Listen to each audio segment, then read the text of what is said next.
Hello friends, welcome to Sutapa's kitchen. আজ আমি তোমাদের ক্ষীরের খাস্তা কচুরি করে দেখাচ্ছি। ক্ষীরটা আমার কেনা আছে, তাই আমি একে একটু গ্রেটেড করে নিচ্ছি। দেখো, গ্রেট করে নেবার পরে ক্ষীরটাকে আমি একটা বাটিতে ঢেলে নিচ্ছি।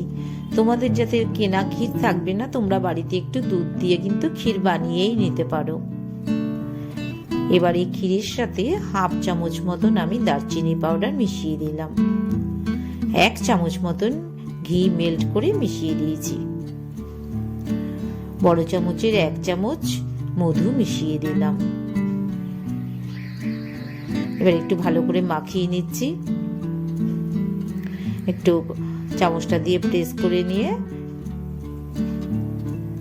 মধুটার সঙ্গে ক্ষীরটাকে একটু সুন্দর করে মাখিয়ে নিলাম। দেখো, ডো পাকিয়ে নিয়েছি, বেশ নরম হয়েছে। এটাকেই কিন্তু আমি পুর হিসেবে ব্যবহার করব। হাফ কাপের মতন আমি আটা মিশিয়ে দেব। 1 কাপ ময়দা নিয়ে নিলাম। হাফ চিমটে লবণ মিশিয়ে দিলাম। 2 চামচ মতন সাদা তেল নিয়ে নিলাম। একটু মাখিয়ে নিচ্ছি।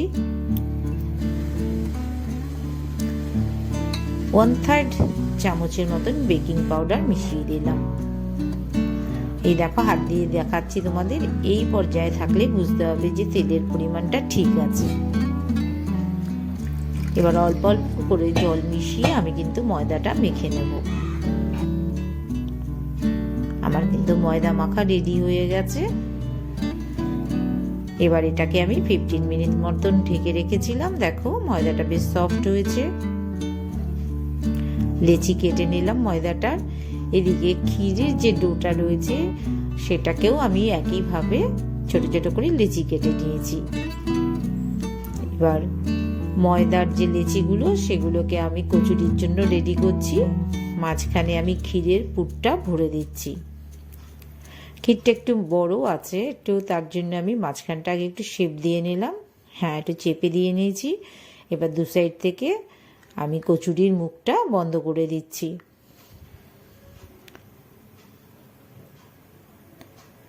আমার কিন্তু ক্ষীর ভরা হয়ে গেছে, কচুরির জন্য সব রেডি হয়ে যাচ্ছে। একটু হাত দিয়ে প্রেস করে নেব।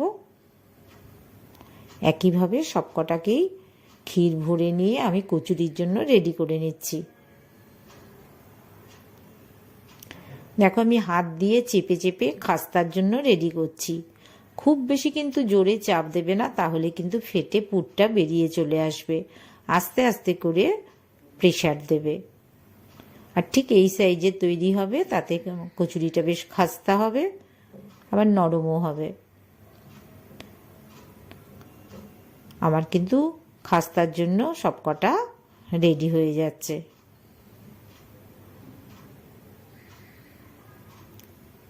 দেখো, আমার খাস্তা কচুরির জন্য ময়দার লেচিগুলো কিন্তু সব তৈরি হয়ে গেল।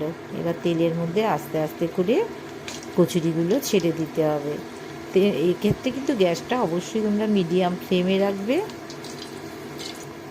1 পিঠ আমার ভাজা হয়ে এসছে, আমি উল্টে দিচ্ছি। আমার কিন্তু খাস্তা কচুরি রেডি হয়ে গেছে।